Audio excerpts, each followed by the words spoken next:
जनता party को Bharatiya Janata party ही कहा जा रहा है। और सबसे बड़ी बात है, केवल अगड़े के लिए नहीं, सभी समाज के सभी वर्गों के लिए भारतीय जनता पार्टी काम करती है। अच्छा, तभी बाबू सिंह कुशवाहा जी को शामिल किया था? सभी लोगों के काम करती है। नहीं भाई, इसलिए मैं कह रहा हूं, तभी बाबू सिंह कुशवाहा जी को शामिल किया था, सबको साथ लेके चलना था ना। इसलिए आप तो अच्छी तरीके से जानते हैं कि बाबू सिंह कुशवाहा का प्रकरण हो चुका है और बाबू सिंह कुशवाहा जा भी नहीं हो चुका, तभी तो पूछा जा रहा है। नहीं, इसीलिए मैं आपसे बता रहा हूं कि यहाँ प्रकरण जो चल रहा है उस पर अभी चर्चा आप कर रहे थे, और अच्छा। जिस चर्चा में आप अभी कर रहे हैं उसकी चर्चा पहले पूरी कर लीजिए, फिर बाबू सिंह की चर्चा कर लीजिएगा। अच्छा, तो इसलिए मैं आपसे कहना चाहता हूं कि जिस तरीके की आज परिस्थिति उत्तर प्रदेश में बनी हुई है उसमें कहीं से भी मायावती को कुछ नहीं मिलने वाला है। दोनों पार्टियां मिलकर के ब्राह्मणों को लुभा रही, चाहे समाजवादी पार्टी हो चाहे बहुजन समाज पार्टी हो। समाजवादी पार्टी को कोई नहीं मिला तो उत्तरांचल से नेता ले आए, हमारे उत्तर प्रदेश के बहुत पंडित जनेश्वर मिश्रा जी के नाम पे पार्क भी बदला था। मायावती जी की मूर्ति जहां तौड़ा मार के जहां तोड़ी गई थी, याद होगा ना आपको जी? उस पार्क का नाम पंडित जनेश्वर मिश्र पार्क रख दिया गया था बाद में। बिल्कुल बिल्कुल रख दिया गया था, और पार्क भी रख दिया गया। दोनों पार्टियां मिलकर के राजनीति कर रही। लेकिन आपको एकदम ईमानदारी के साथ उत्तर प्रदेश में जो अभी चर्चा चल रही है उसमें दोनों पार्टियों का आप कोई 2014 के चुनाव में न तो समाजवादी पार्टी न बहुजन समाज पार्टी रहने वाली है, केवल भारतीय जनता पार्टी रहेगी। क्योंकि इन दोनों मुझे पता था कि बात यहीं पर, मुझे पता था आपका जवाब यहीं पर थमेगा। वक्कल नवाब साहब, बड़ा सवाल है कि अगर पंडितों को बसपा या सपा लुभाए तो फिर आपको दिक्कत, लेकिन भैया उन्होंने तो नसीमुद्दीन सिद्दीकी को भी आगे किया है आप लोगों को लुभाने के लिए। अब आप लोग उनके लोभ में आते ही नहीं, तो उनकी क्या गलती? वो तो गाजर लटका रहे हैं आपके सामने, क्या हो खाओ। मान्यवर, इस वक्त ब्राह्मण समाज की जो बात हो रही है, जिस तरह लुभाने की बात हो रही है, हम मुसलमानों की बात भी कर रहे हैं, हम मुसलमानों की बात भी कर रहे हैं। 18% मुसलमानों को आरक्षण तो आप ही लोगों को दे रहे थे ना, झुंझुना तो आप ही की पार्टी ने पकड़ाया था ना नवाब साहब। आपको क्या मिला? वो झुंझुना बजा रहे हैं आज तक आप भी। नहीं, 18% का हमसे आरक्षण कहा, तो आरक्षण देने का हमारा प्रदेश का थोड़ी अधिकार है। हम तो अपना प्रस्ताव भेजेंगे, दिल्ली भेजेंगे। तो भाई जो नारा आपने लगाया था उस नारे में आपने ये नहीं कहा था ना कि प्रदेश का अधिकार नहीं है? वही तो मैं कह रहा हूँ, वो झुंझुना आप भी बजा रहे हैं। नहीं, आज ही बजा रहे हैं। देखिए नारे में क्या लगाया, नारे में जो हमने लगाया था वो उसका प्रपोजल जो है वो बाकायदा हमारा तैयार, 18% मुसलमानों को आरक्षण देने का। अरे प्रपोजल तो मैंने तैयार, प्रपोजल तो मैंने तैयार किया। सुनिए, प्रपोजल तो मैंने तैयार किया है कि जिस समुदाय से मैं आता हूं, वैश्य समुदाय से, उसके नाम ताजमहल की रजिस्ट्री कर जाऊंगा। प्रपोजल मैं बना लूं तो क्या रजिस्ट्री कर पाऊंगा? यही तो मैं आपसे पूछ रहा हूं। प्रपोजल तो मैं दुनिया का बना लूं, प्रपोजल बनाने से क्या होता है? ये कांग्रेस है, ये बहुत बड़ी हमदर्द बनती है हम लोग की मुसलमानों। अरे मैं तो आपकी बात कर रहा हूँ कल नवाब साहब, नवाब साहब, मैं तो सिर्फ आपकी बात कर रहा हूँ। कांग्रेस क्या है, बसपा क्या है, भाजपा क्या है, हम क्या है, अमिताभ जी क्या है, वो तो छोड़िए। आप क्या है, आपकी पार्टी क्या? आप तो उस पर फोकस कीजिए ना। हाँ, तो उसके उत्तर दे रहे हैं। ब्राह्मण समाज की आप बात कर रहे हैं। एक मतलब दो नाव पैर रखे हुए बहुजन समाज पार्टी, एक नाव तो वो है कि जिसमें ब्राह्मण समाज को लुभा रही है। अरे आपकी 3 नावें तो दिख रही हैं। पहली नाव मुसलमानों की, दूसरी नाव यादवों की, तीसरी नाव पंडितों की, और आपके मंत्री कहते हैं कि 45% जनता मूर्ख है। अब उसमें कितनी नाव शामिल मूर्खों में? देखिए, ब्राह्मण समाज की जो बात हो रही है, बात पहले ब्राह्मण समाज की ही कर रहे हैं। नहीं ना, मैं बात नावों की कर रहा हूं जी, मैं बात नावों की कर रहा हूं, नावों की, बोट्स की, जिसकी आप जिक्र कर रहे हैं जी। तो दूसरा पॉइंट जो है इनका, ये आप बताइए, ये जो हमारा पदोन्नति में आरक्षण का मसला है, ये हमारे अपर कास्ट के लिए, ब्राह्मण समाज के लिए ये कितना लाभदायक है, ये हमको बता दीजिए, कितना लाभदायक है। और ये मुद्दा किसने उठाया था? अरे भाई 18%, अरे 18% आरक्षण की, 18% आरक्षण का बिगुल भी तो आपने बजाया था, और आज झुंझुना बजा रहे हैं। बिगुल गया है यहाँ वहां। देखिए, अगर मुसलमानों की बात करेंगे तो ये बात जो है बहुत दूर तक जाएगी। हाँ, जाने दीजिए आपके पास, जाने दीजिए, हम भी दूर तक चलेंगे आपके साथ, जाने दीजिए। हाँ, तो बहुत दूर तक जाएगी बात ये। अरे जाने दीजिए ना, चिंता मत कीजिए। मुसलमानों के लिए उन्होंने क्या क्या किया है, उसका सर्टिफिकेट जो बहुजन समाज से, कांग्रेस से और ये भाजपा से हमको तभी तो, अरे तभी तो मौलाना बुखारी जो आप लोगों के सबसे बड़े रहनुमा बनने का दावा करते हैं, तभी तो 4 बातें कहकर पार्टी से दूर चले गए। मुसलमानों की बात तो आप इतनी दूर की बात कहते हैं, वो इतने दूर चले गए, बताइए।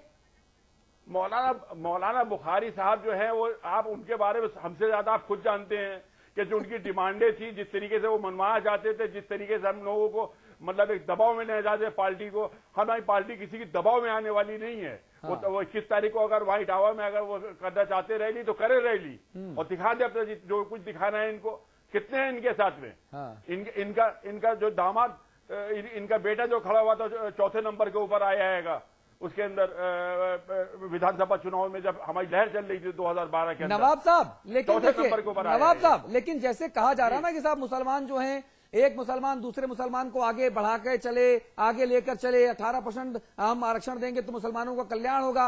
बताइए फिर आप दूसरे मुसलमान इतने बड़े जो नेता, मजहबी नेता हैं, आप उनके खिलाफ ऐसी बातें कर रहे हैं, बताइए कितना बुरा लगेगा उनको भाई बुखारी साहब को? नहीं, हम कोई भी खिलाफ बात नहीं कर रहे हैं। हम तो ये कह रहे हैं 18% आरक्षण देने का जो है हमने प्रावधान है, हमारे यहाँ बाकायदा उसका प्रस्ताव है, बना है और पूरा उसके ऊपर पूरी कार्रवाई हो रही है। अच्छा, तो हमारी अभी 1 साल की संविधान ना संविधान के खिलाफ अगर जाए, संविधान के ना आपका प्रस्ताव अगर संविधान के खिलाफ और सुप्रीम कोर्ट के आदेश के खिलाफ हो तब भी आप पारित करवाएंगे ना उसको? नहीं, अब कोर्ट के हम न्यायपालिका का क्यों आपने बना लिया, पारित करवा लीजिए भाई। अरे वाह भाई, आपने प्रस्ताव बना लिया, बताइए आप पारित नहीं करवाएंगे?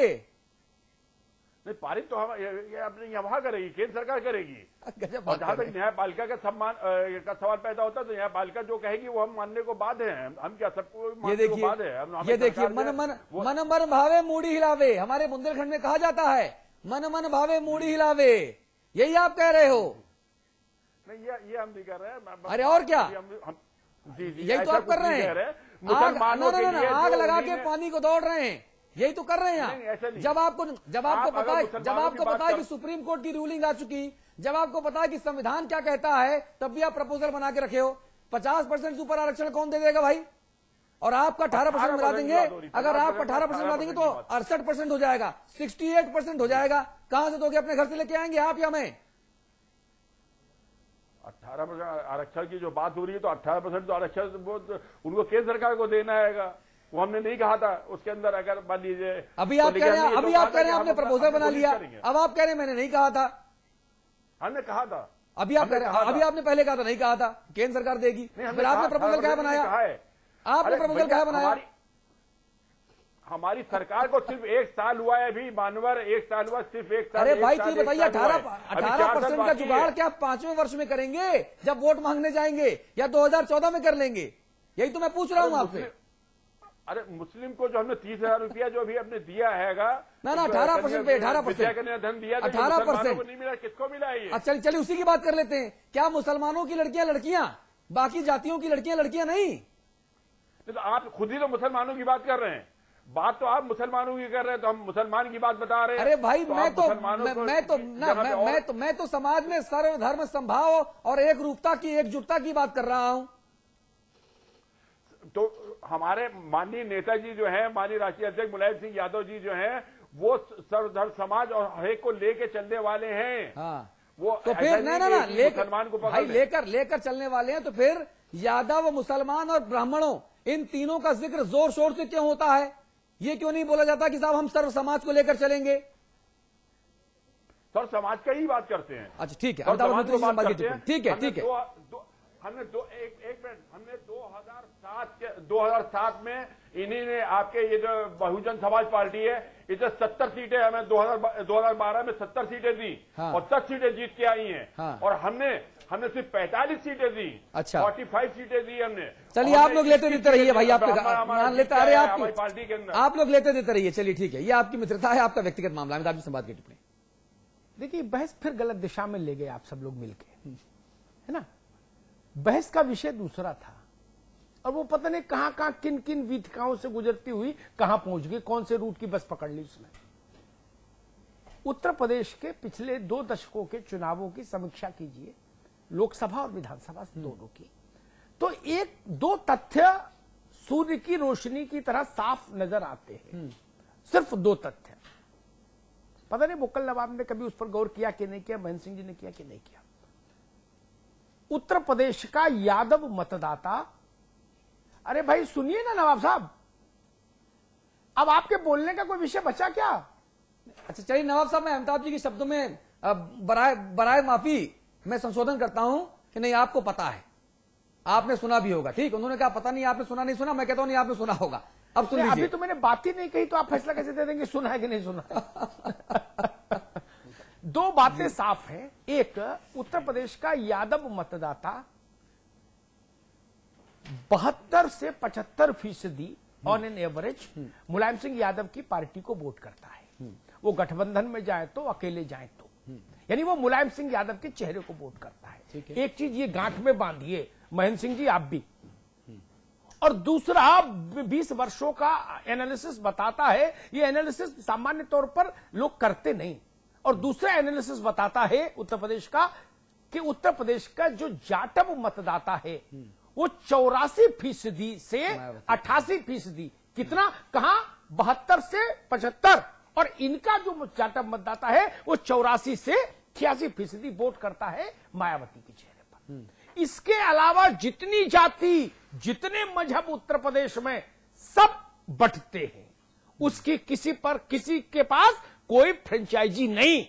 जो कहते हैं गलत बोलते हैं। मुसलमान बसपा को भी जाता है, कांग्रेस को भी जाता है, मुलायम सिंह जी को भी जाता है, उनको ज्यादा जाता है, लेकिन बसपा के भी खाते में अच्छे खासी मुस्लिम वोट आता है। कांग्रेस के खाते में नहीं आता होता तो 22 MP कैसे जीतते इनकी पार्टी की, कांग्रेस की। वैसे ही ठाकुर, ब्राह्मण, बनिया, क्षत्रिय, कायस्थ, जितने भी जातियां हैं हिंदू धर्म में, वो किसी की बकौती नहीं उत्तर प्रदेश में। अपने विवेक से समय समय पर कभी किसी के पक्ष में ज्यादा, कभी किसी के पक्ष में कम। मायावती और मुलायम सिंह के वोट में अंतर कितना है उत्तर प्रदेश में, इसको भी समझ लीजिए। 2.25% का अंतर है सिर्फ मायावती और मुलायम सिंह के बीच में। 3.25%। 3.25% मायावती का कम हुआ, मुलायम सिंह जी के में ऐड हुआ, तो ये 224 पहुंच गए, और वो 3.25% घटने से 80 पर आ गई विधानसभा में। ये समझना होगा, वो 3.25% का गैप पाटने की कोशिश है मायावती की आज, कि ये एक कार्ड चल के देखे। लेकिन मुझे लगता है इसमें सबसे बड़ी जो बाधा बनेगी, वो बाधा बनेगी सरकारी नौकरी में दलितों को प्रमोशन में आरक्षण का जो मसला है। वो मुझे लगता है उत्तर प्रदेश के चुनाव में, लोकसभा के चुनाव में जमीन पर पेनिट्रेट करेगा, जमीन में, और वो एक बड़ा इशू बनेगा, बड़ा पॉलिटिकल इशू बनेगा। भारतीय जनता पार्टी जैसी पार्टियां सहम गई, कांग्रेस सहम गई उत्तर प्रदेश में, किधर जाए, को बड़ छोट कहत अपराधू, किस करवट बैठे, ये खड़े रहे, बैठे नहीं। दो ही पार्टियों ने लाइन ली, मायावती जी ने लाइन ली और मुलायम सिंह जी ने लाइन ली। तो इसका जो हानि लाभ है वोट का, वो इन्हीं दो पार्टियों में बटेगा। लेकिन मायावती जी के साथ दिक्कत यहां पर ये आएगी कि उनको जो लाभ, जिस वर्ग को लाभ मिलेगा, वो वर्ग ऑलरेडी उनके पास है उत्तर प्रदेश में, उसको कहीं से लाना नहीं है, वो तो उनके अकाउंट में क्रेडिटेड है। मुलायम सिंह जरूर वो अकाउंट, नया अकाउंट खोलेंगे जो वर्ग कांग्रेस और भाजपा के साथ खड़ा होता है उत्तर प्रदेश की जमीन पर। वो सोचेगा कि जब हमारी नौकरी में संकट का सवाल था तो सपा ने हमारा साथ दिया और उस बिल को रुकवाया।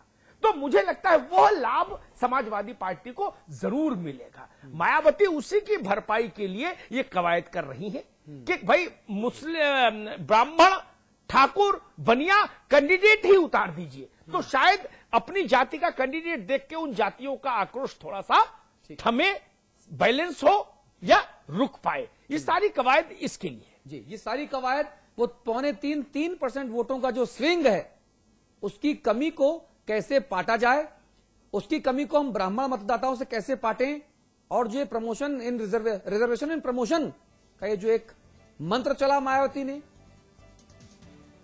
उसका लाभ उन्हें मिलेगा या उसका नुकसान उन्हें मिलेगा, ये कैलकुलेशन भी करना होगा। और ये सब कुछ सुरक्षित है भविष्य की गर्त में जब लोकसभा चुनाव के नतीजे आएंगे। बहुत बहुत धन्यवाद वक्कल नवाब साहब, सिंह साहब, अमिताभ जी, बहुत शुक्रिया।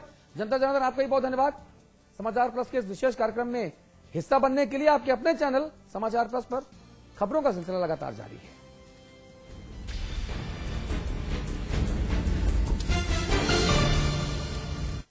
सपने सपने अपने घर लाओ, अपने अपने सपने घर लाओ, बहती हवाएं घर लाओ, उम्मीद की किरण घर लाओ, सुबह रेशमी सांझ मखमली